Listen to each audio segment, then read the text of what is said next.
We have quite a few trending current real estate headlines. What is going on in the real estate world? If you're curious about that, then you've definitely come to the right episode. And we're going to just share, they're all national headlines. We're going to kind of give a local perspective and share what we've been seeing as real estate professionals. And so whether you're someone who is currently in the market, you're wanting to buy, sell, or invest in real estate, or if you're an agent who's in the profession, regardless of who you are, there's going to be something for everyone today, and you're definitely going to want to listen in. And we hear this like every day, if not every week, being a realtor ourselves. Hey, Spence, what's going on in today's market? Yeah. And these headlines might clarify what's going on in today's market. Absolutely. So make sure you're paying attention, but also this is national news, guys. But we also do want to relate it to a local perspective because we're out here. We're based in Salem, Oregon. We work and do the whole Mid-Willamette Valley, whether you're buying or selling.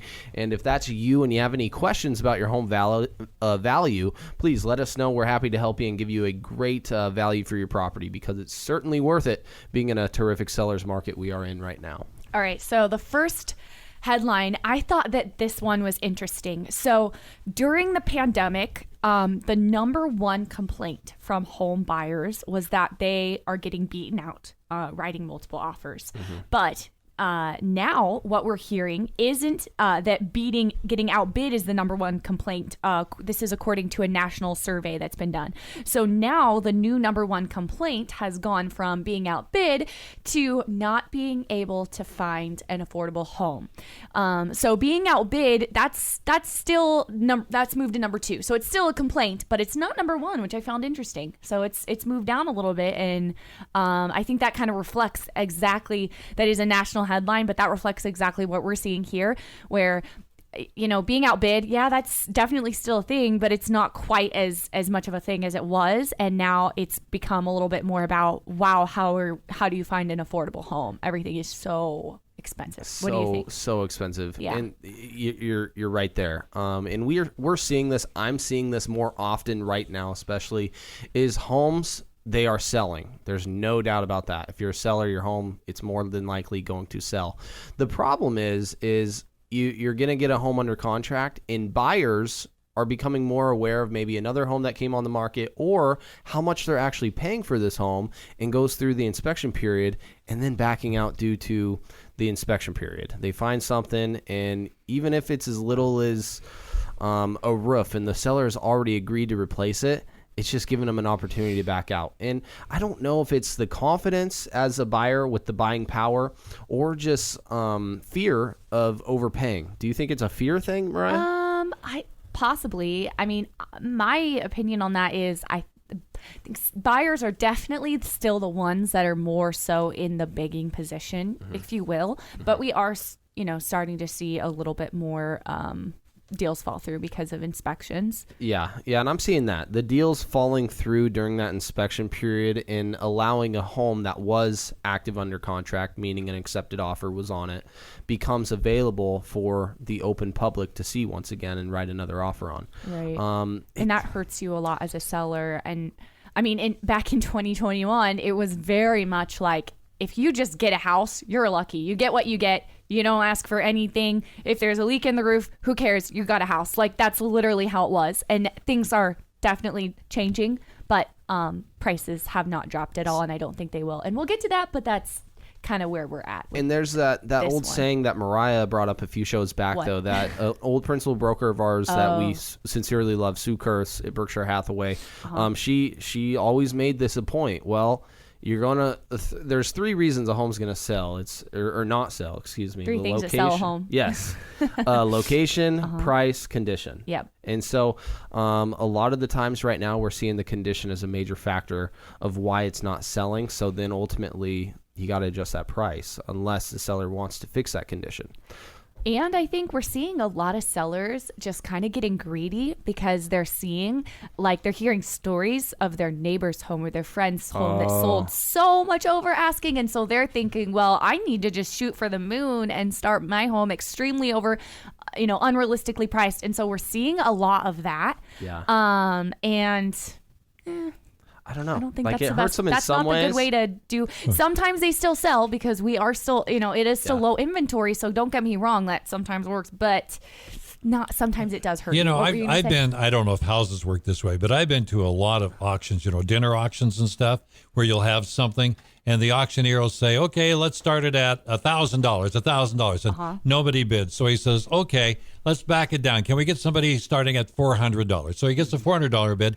And the next thing you know, the bidding takes it up where it sells for $1,600. Exactly. But nobody Right. wanted to start at $1,000. Right. And I wonder if houses can sell that way. So you have a house and you're not necessarily selling it for the premium price here, but you're coming at a little lower price. And then people go, oh, you know what? I could get in there. And then several other people say, well, I can get in. And the next thing you know, you've got 5, 6 people that are all bidding against each other, and they get kind of a fever, and things get up there. Does that happen in real estate? Yes, and I prefer that strategy personally right now, especially because ultimately inventory is so low. There's really so many homes a buyer to select out of, and if they want to hold off, they're holding off no matter what.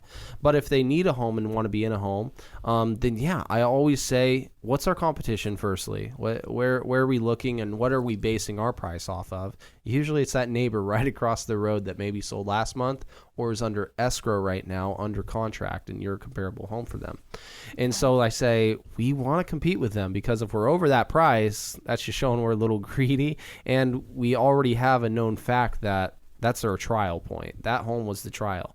And so I agree with that statement you just made. Really good comparison, Warren, is that auction yard. Yeah, you started high first. There was no bids. Right. And then you start down at 400. What do you know? People start bouncing back and forth off each other. There's a reason these things exist, and there's a reason that strategy actually works. And in a market like this, I usually suggest using that strategy because that's where we've had the most success. That's where we've allowed our sellers to make the most money in these transactions. And I always say it's a time to put coin in your pocket. There's no better time than now as a seller. If you're planning to sell even within a year from now, it starts right now, because the projections still say prices are going to increase over the year of 2022. Right. Now, that Maybe doesn't not as mean you rapidly. start there. Yeah. You don't start at that projected price as a seller, because like you and we just agreed, you're going to get overlooked and your home's going to sit and you'll have to do a price reduction, even hurting you further. Another headline is this: renters fear that they will never be able to buy a house at this time. Do you think that's because of the prices right now? I think it's because of a couple things. I think it's one, because of the prices and how high they've gotten, but also because of so many of these predictions going out there saying that prices are going to continue to rise, and pretty much, I don't know about you, but everything I'm hearing right now is that prices are going to continue to rise. They're just not going to rise as rapidly, and that prices are going to continue to go up in 2022, 2023. We're definitely not going to see this like massive surge of home prices going up like they did in 2020 and 2021. So it's going to be a little more stable, boring market, which is really good. We need that, a little bit more of a healthy real estate market. But that, because they keep hearing that prices are going to keep going up, and of course, no one knows what's going to happen, but that's really what we all keep hearing, that I think that's one of the main reasons. They're like, well, if prices are already this much and they keep going up, when am I ever going to buy? That's a great question. Do you have any word of advice to someone who might be in that position, who might be thinking that? Because I'm sure there's a lot of buyers. I know I've heard that remark from people out there before, and I don't think it's true that it means that you're never going to be able to buy. Maybe it'll take a little bit longer to save for a down payment because your down payment's going to be a little heftier. What do you have to say to someone that might be thinking that? I love the idea of investing in something. Okay, it doesn't have to be that $500,000, $400,000 home. It could literally be a manufactured home in a park, because that old statistic saying that manufactured homes only depreciate has been proven to be false. So not true. Okay. Ever since I got into the business in 2015, and maybe it was true at some point, but ever since then, at least, I can say for a fact that is not true. They've gone up so much, and I'm sure it has to do with the how homes just appreciating in general and the lack of inventory. But yeah, keep going. That's good. Right. So what I was saying is, I always believe in investing in something. Maybe that's a soil, bare land, piece of dirt, whatever. And it could even be as little as a quarter of an acre or even under, whatever it's zoned to be, because you can always hold that. You can always hold that. Wouldn't you say, though, even just like, say your budget is like very, very, very small, and you can only get like the very, the lowest price that you could find something, that's your budget. Wouldn't you say to just go ahead and buy that, even if it's not, where you are wanting to live? Of course. So that you can start, having that built-in piggy bank and building that equity and sheltering that income and have something to go off of? Of course, because if you were to do that today, say you go through the pre-approval process, you're renting right now, you're only pre-approved for $50,000 to $100,000. Well, that makes you in that category, most likely in a manufactured home, you don't own the land underneath it, so you're in a park. Well, I would say that surely beats the current situation you're in right now. Absolutely. Because remember that statistic we just told you about. I don't even think we gave a real figure. Yeah. But there's been headline. There's been headlines and statistics saying this real estate market is projected to increase 8 to 16% over the year of 2022 through 2023. So does that include the inflation that we're now talking about? Because a lot of those statistics that I heard actually were pre us talking about the inflation. So it could even be more than that, right? It definitely could be more than that.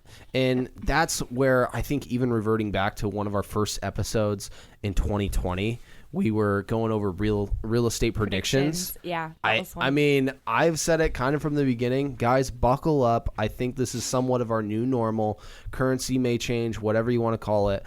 There's a lot of global factors happening right now, and one thing can shift and we just fall down. Yeah. Okay, economically. We really don't know. Okay, nobody actually knows. Experts don't actually know. But what we can tell you based off the feds and what they are projecting and allowing to give, and they're not even buying bonds anymore or something. So they're closing down.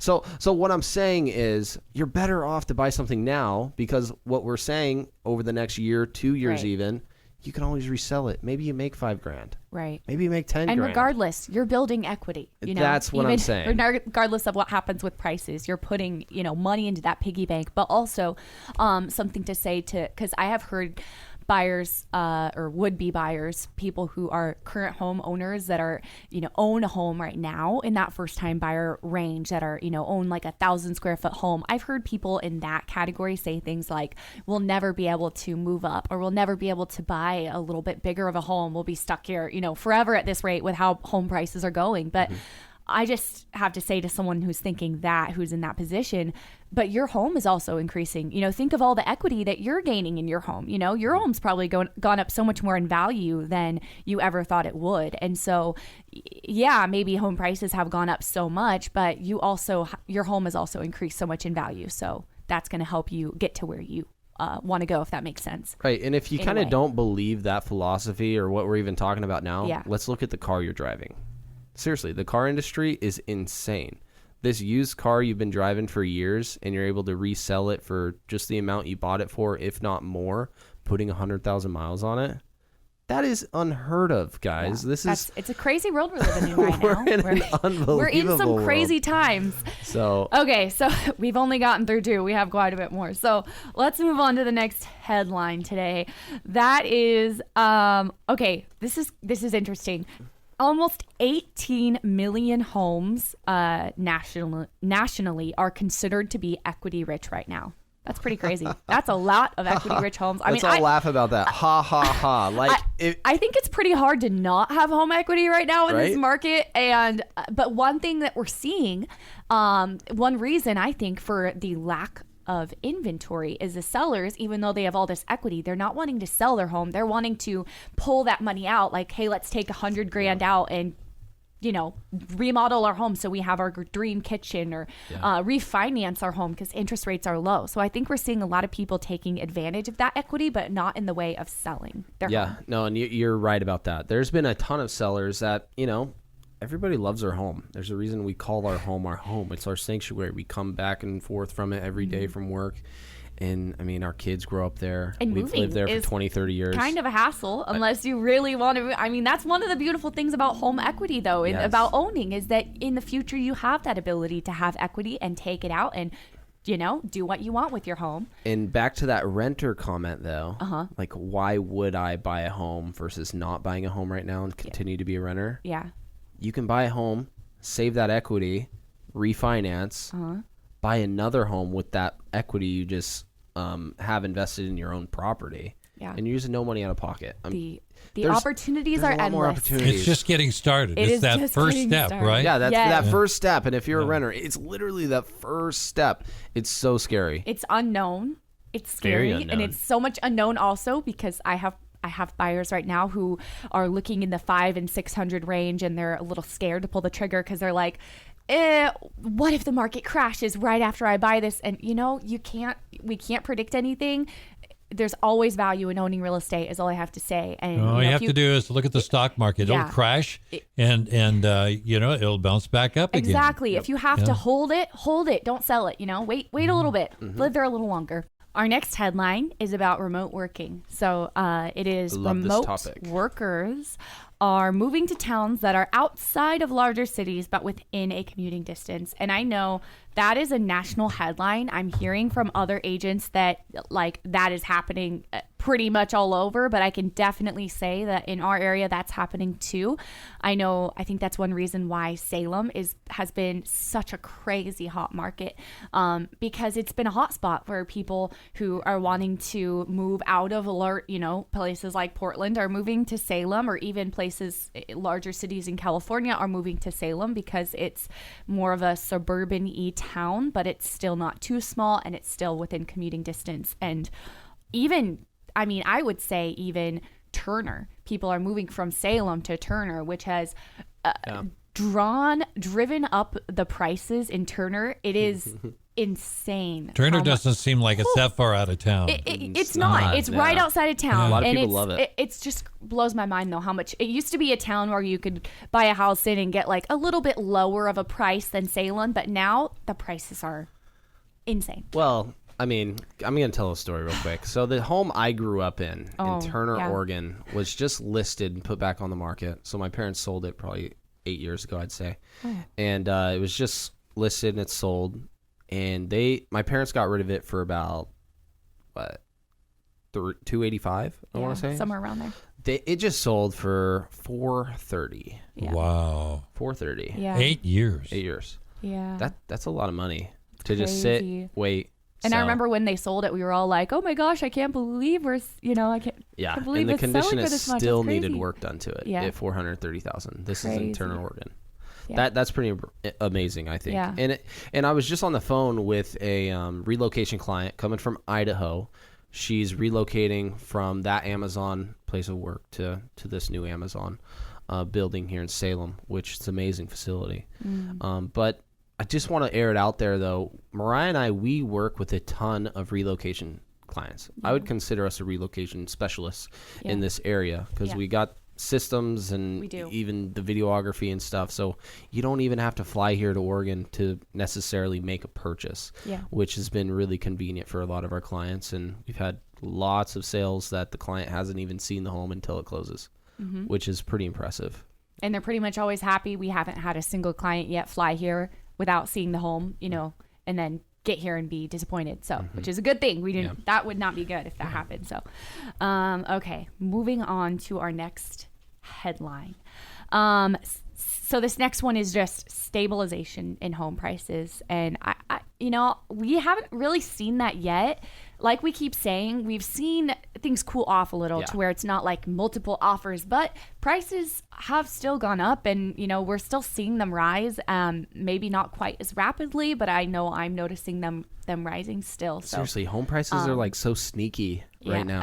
They're so sneaky because it's hard to list a home right now. How it is with how everything has changed so much. Yeah, because for instance, I'm in a listing appointment and I'm talking with sellers all the time, and they have their price, but then I come in with my price, and so I'm just like, I'm trying to figure out where people are getting their money from, firstly, to give you what you want, but then also I have to figure out what a good appraisal is and how this price is realistic and where you're getting it as a seller. So do you find most people expect more for their home than you are coming in with your estimates? Right now, we're pretty close, honestly. Oh, yeah? A lot of the time, we're pretty close. And if not, I'm able to list it for probably $5,000 to $10,000 more than what they're expecting, which ultimately allows us to make it doable to sell their home and get the listing and get your home sold for a higher dollar amount than what you were being able to for sale by owner, which is always, I guess, appealing